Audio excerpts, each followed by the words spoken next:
Everyone, welcome to today's analysis of the Hindu.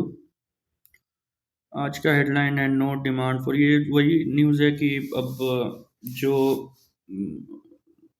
Telephone का जो मतलब स्मार्टफोन का जो बॉडी है, जो प्रोड्यूसर्स का या जो भी सेलर्स का बॉडी है, वो बोला है कि हाँ भाई कोई सोर्स कोड का डिमांड नहीं हो रहा था।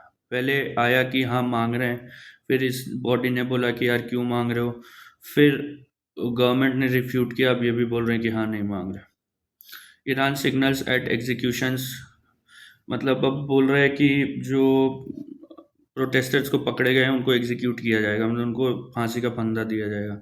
अगर आप लोग कल वाला देखोगे, कल हम लोग इंडिया ईरान रिलेशंस पे ढेर ऐसे पूरा डिस्कस किए थे। ये वाला आपको टेलीग्राम चैनल पे मिलेगा मेरे, आप लिंक में मेरे डिस्क्रिप्शन में जाओगे, उसमें लिंक होगा, उसमें दिया हुआ होगा, आप वहाँ से डाउनलोड कर सकते हो। तो इसलिए इंडिया ईरान तो हम लोग डिस्कस कर चुके हैं, इसको छोड़ रहे हैं।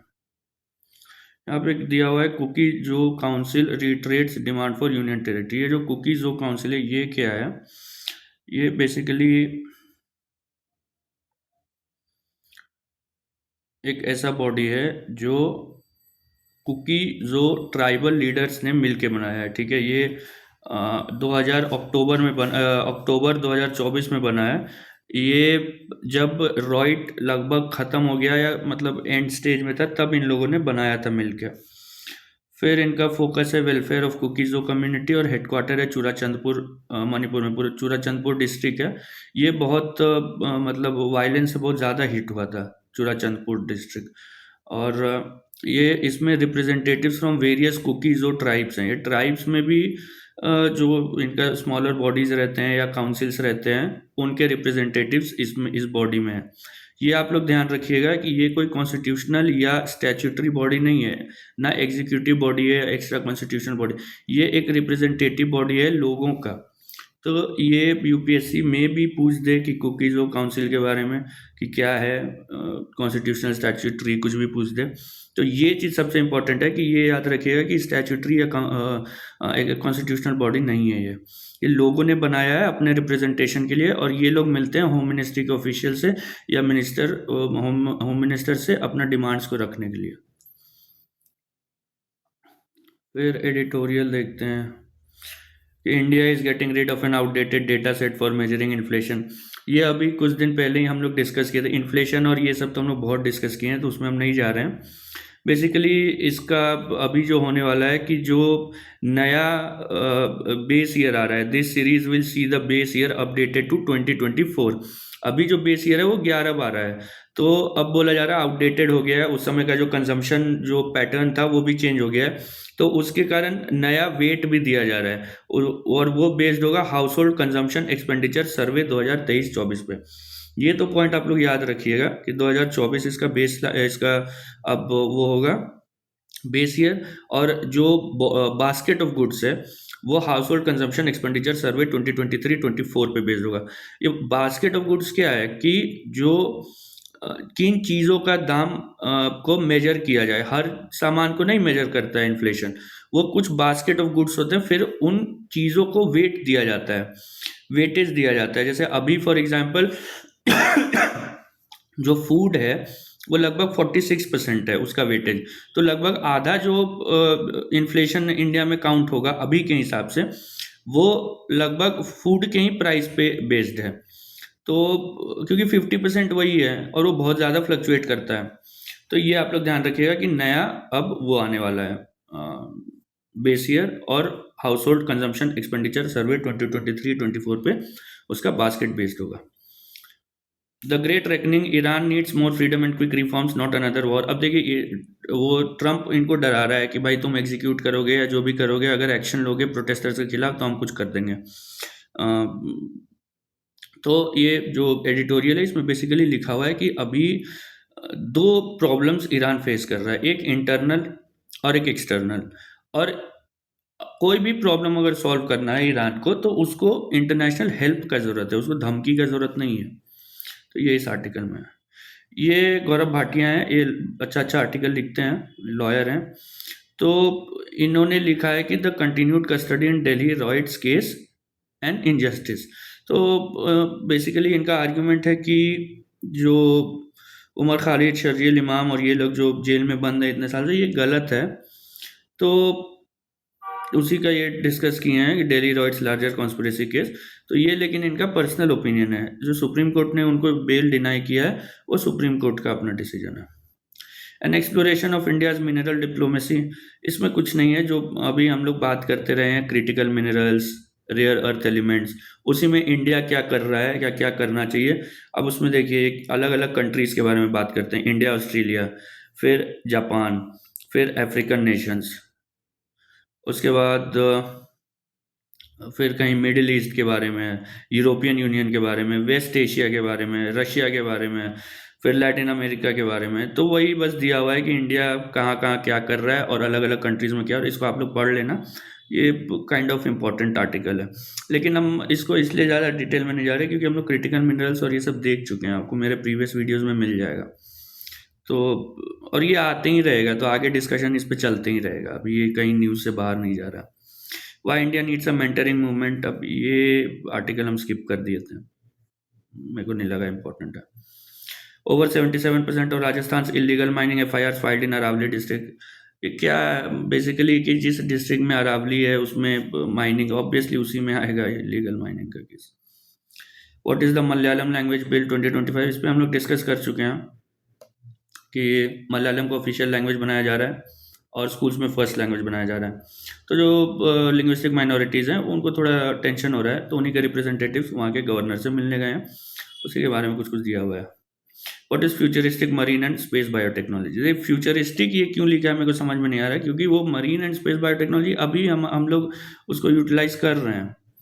जैसे देखिए मरीन बायोटेक क्या होता है कि it studies micro organisms, algae and other marine life, इसमें फिश हो सकता है, सीवीड हो सकता है, to develop bio active compounds, enzymes, biomaterial, food ingredients and biostimulants. ठीक है, अलग अलग चीज़ ये बेसिकली उसको रिसर्च करेगा और उसके हिसाब से ये उसमें डालेगा जो ह्यूमन यूज़ में हो सके।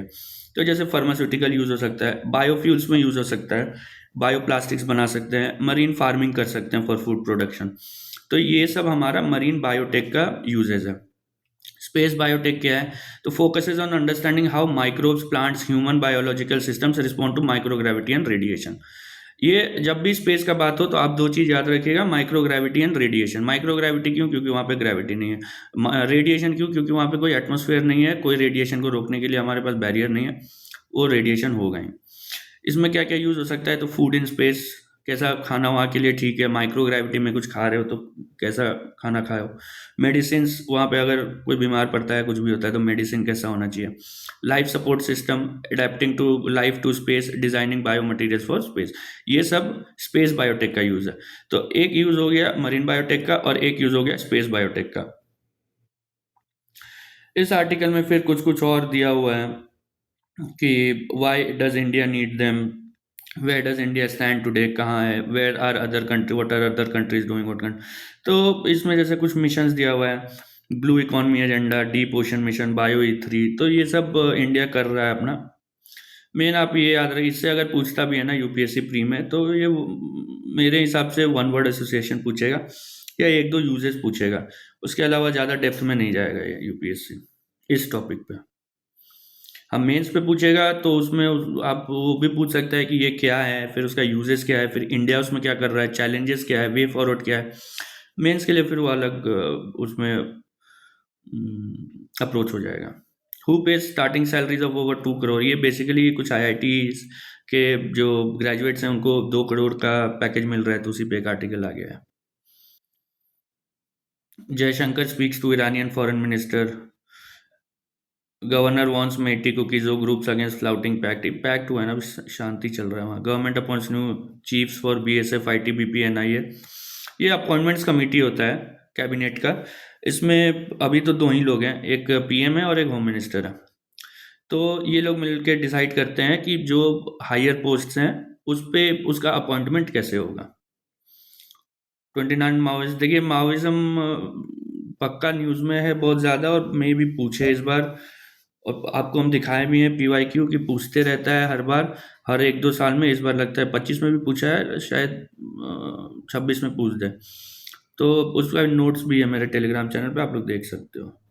आईपीएफ के Indian peace keeping force soldiers finally receiving there due recognition, ये श्रीलंका में गए थे। वहाँ पे इट बिकेम, उसको बोलते हैं कि श्रीलंका इंडिया का वियतनाम बन गया था, तो उसी पे है। Supreme Court to decide today on plea for passive euthanasia of man.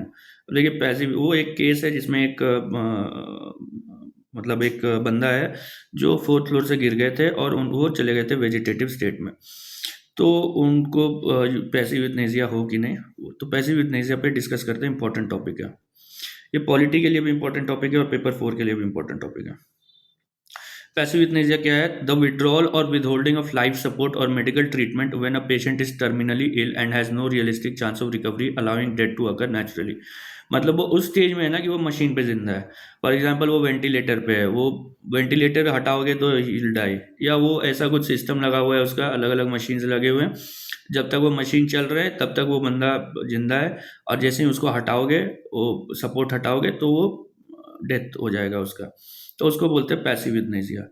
और एक होता है एक्टिव यूथनेसिया, तो वो एकदम इलीगल है, वो मर्डर है। एक्टिव यूथनेसिया क्या होगा कि जैसे कोई बंदा है और वो बोले कि भाई मेरे को मरने का मन है, और कोई डॉक्टर उसको ऐसा इंजेक्शन दे दे जिसमें जो पॉइजन हो, वो मर जाए, तो वो एक्टिव यूथनेसिया है, तो उस वो एकदम बैन है, इलीगल है। और पैसिव यूथनेसिया का कुछ गाइडलाइंस है, वो हम लोग देखेंगे। पहला इसमें केस होता है अरुणा शॉनबॉक का। उसमें सुप्रीम कोर्ट रिकॉग्नाइज करता है कि life sustaining treatment could legally be withheld और विड्रॉन। ये पहला हुआ कि हाँ ठीक है, उसको हम लोग कर सकते हैं। फिर एक हुआ कॉमन कॉज केस, उसमें क्या बोला सुप्रीम कोर्ट कि right to die with dignity एक फंडामेंटल राइट है अंडर आर्टिकल 21। मतलब आप जी रहे हो तो उसमें आपको डिग्निटी चाहिए, ठीक है, आप जब मरते हो उसमें भी आपको डिग्निटी होना चाहिए, वो आपका फंडामेंटल राइट है। And legalize the use of advance medical directives और लिविंग विल्स। अब लिविंग विल क्या होता है कि लिविंग विल्स होगा कि adults of sound mind can create a living will, it must be signed by the executor in the presence of 2 witnesses. इसमें क्या होता है कि जो साउंड माइंड मतलब क्या हुआ, जो अच्छा खासा सोच समझ सकता है, समझदार आदमी है और एडल्ट है, 18 साल के ऊपर है, वो एक विल बना सकता है कि अगर मेरे साथ ऐसा होता है कि हम वेजिटेटिव स्टेट में चले जाएं, तो हम इस पर्सन को ऑथराइज करते हैं कि वो मेरा डिसीजन ले सके कि मेरे को पैसिव यूथनेसिया करना है कि नहीं करना है। उसके बाद वो हो गया, किसी बंदे का हो गया कि फॉर एग्जांपल वो लिविंग विल बना के चला गया और वो वेजिटेटिव स्टेट में भी चला जाता है। उसके बाद फिर क्या होगा कि मेडिकल बोर्ड बनेगा, वो हॉस्पिटल बनाएगा जहाँ वो है, वो हॉस्पिटल, वो मेडिकल वो बनाएगा, 2 मेडिकल बोर्ड बनेगा, और वो दोनों को 48 आवर्स में अपना डिसीजन देना है कि भाई इसको पैसिव यूथनेसिया इसको करना है कि नहीं करना है। उसके बाद अगर फॉर एग्जांपल ये मेडिकल बोर्ड बोलता है कि नहीं नहीं ये सही नहीं है, दिस इज मतलब ये इलीगल हो जाएगा, तो वो जो अगर लिविंग विल बनाए हुए है और नहीं भी बनाए हुए हैं, तो उसका जो नेक्स्ट ऑफ किन है, तो वो जैसे ये है जो न्यूज़ हमारा है, इसमें कोई लिविंग विल का डिस्कशन नहीं है न्यूज़ में, तो मेरे को नहीं लगता लिविंग विल होगा वहाँ पे। तो उसका जो नेक्स्ट ऑफ किन होगा ना, वो हाई कोर्ट जा सकते हैं against the order of medical boards. तो हाई कोर्ट अगर चाहे तो फिर एक और मेडिकल बोर्ड बना सकता है, फिर वो अपना डिसाइड करेंगे। फिर इसमें कुछ कुछ एथिकल डायलेमास हैं। सबसे पहला है autonomy versus sanctity of life. देखो जिसका लाइफ है, मतलब ये एक एक्सट्रीम आर्गुमेंट हो जाएगा, लेकिन जिसका लाइफ है वो डिसाइड करे कि उसको कैसे जीना है, या जीना है कि नहीं जीना है। और दूसरा है सैंक्टिटी ऑफ लाइफ, कि हर धर्म में बोलता है कि जो वो दिया गया है, लाइफ जो दिया गया है वो मतलब उसको सुप्रीम पावर है उसने दिया है, और उसी को हक है लाइफ वापस लेने का।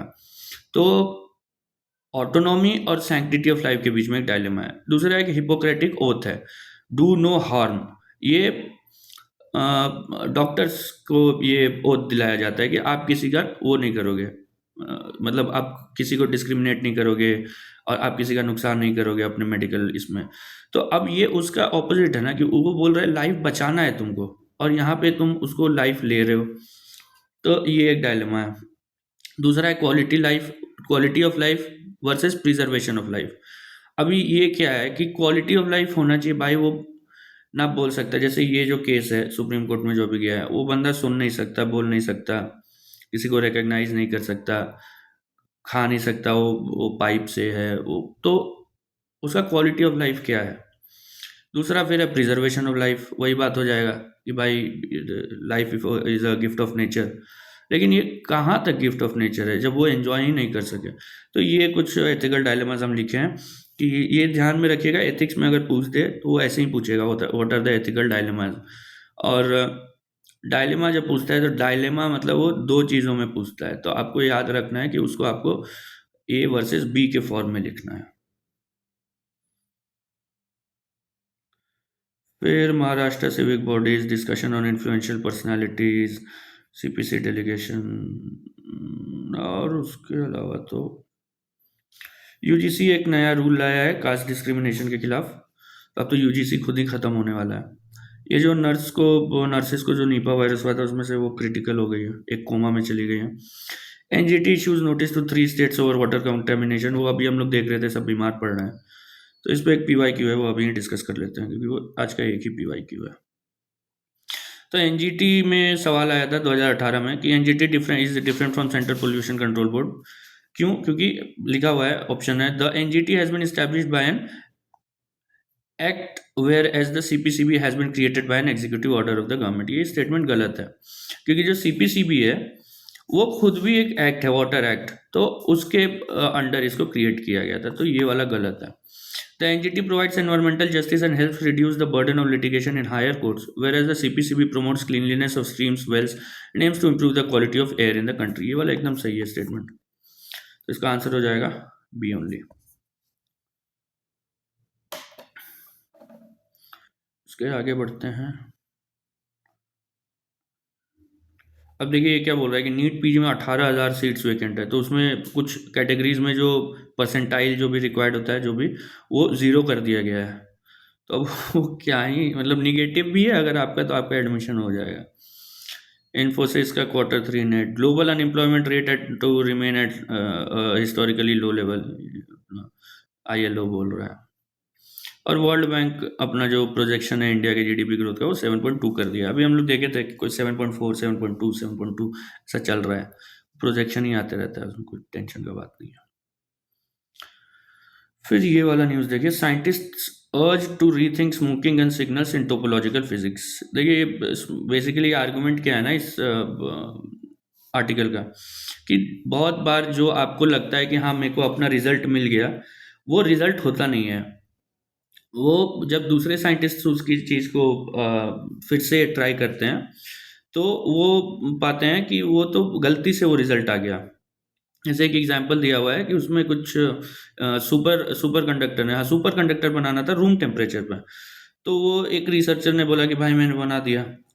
बाकी लोगों ने उस एक्सपेरिमेंट को ट्राई किया, तो बोला अबे तुम्हारा जो ये था जो प्रोसेस जो तुमने ये तैयार किया था, उसमें कुछ इम्प्योरिटी आ गया था, उसके कारण तुम्हारा वो सुपर कंडक्टिविटी दे रहा था। तो जो भी, तो इसमें एक टर्म है, देखिए हेडिंग में भी है, टोपोलॉजिकल फिजिक्स। टोपोलॉजिकल क्या होता है?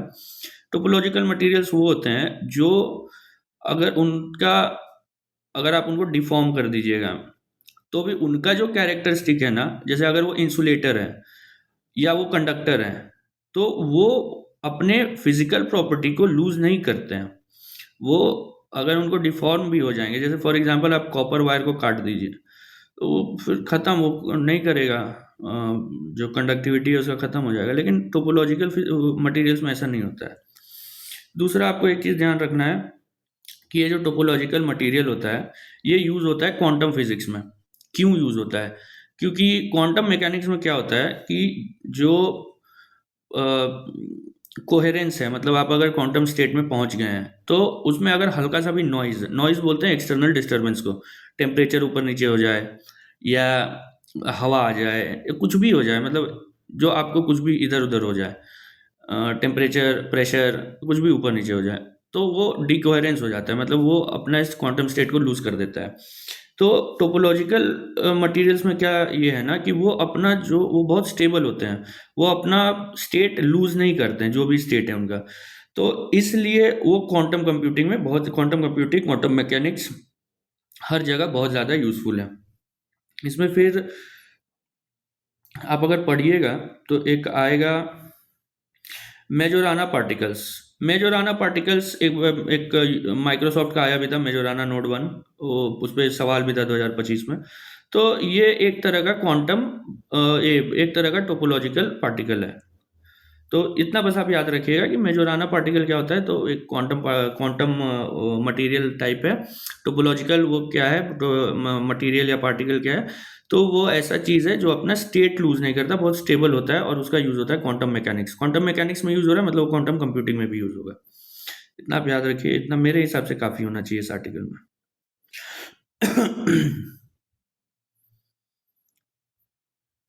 रीजनल में कुछ है नहीं आज, कभी नहीं रहता है। एक न्यूज़ यहाँ पे दिया हुआ है, तमिल काशी तमिल संगमम कुछ दिन पहले भी आया था। बेसिक ये कॉन्सेप्ट है कि काशी और तमिल का जो एंशियंट वो है कांटेक्ट है, उसको रिवाइव करना है, उसको रिसर्च करना है उस पर, और उसको जानना है। तो एक काशी तमिल संगम एक ये भी है, student exchange program, ministry of education का। तो वो भी कुछ दिन पहले न्यूज़ में था, तो हम लोग देख चुके हैं। इसके अलावा तो बस आज के लिए इतना ही है। तो आप लोग मेरा टेलीग्राम चैनल चेक कर सकते हो, उसमें हम रोज़ कुछ ना कुछ नोट्स डालते रहते हैं। कल इमोशनल इंटेलिजेंस पे डाले थे, इमोशनल इंटेलिजेंस का यहाँ खुला ही हुआ है। इमोशनल इंटेलिजेंस, फिर इसका गोलमैन का डेफिनेशन, फिर बिल्डिंग ब्लॉक्स ऑफ ईआई, इसमें self awareness, self motivation, self regulation, empathy, social skill, फिर हाउ टू इनकलकेट ईआई, उसके बाद ईआई इन एडमिनिस्ट्रेशन, फिर उसका ढेर सारा एग्जाम्पल सब दिया हुआ है। फिर inculcating EI in civil servants, EI Indian context, उसमें गीता में दिया हुआ है निष्काम कर्म और स्थित प्रज्ञ, और उसके बाद ढेर सारा आपको पीवाईक्यू दिया हुआ है, आप इसको डाउनलोड कर सकते हो। बाकी कोई डाउट हो तो आप टेलीग्राम पे मेरे को मैसेज कर सकते हो, या मेरे को मेल कर सकते हो। ठीक है, थैंक यू।